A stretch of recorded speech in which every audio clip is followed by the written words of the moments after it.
Bili po. Ano yun? Meron po kayong kondom.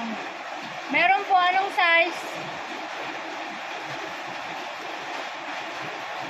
Meron pa ba nun?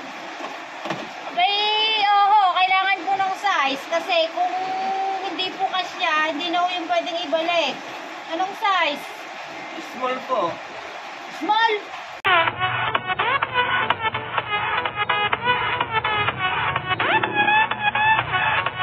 Wala kaming kondom!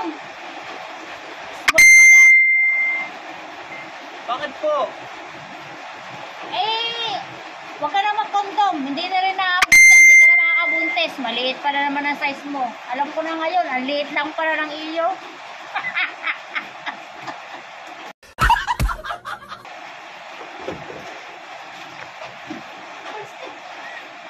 Umalis ka na. Ayaw mo. Umalis ka. Hindi. Wala kaming kondom. Umalis ka na. Ang liit pa na naman. Magkokondom pa. Buhay pa ako.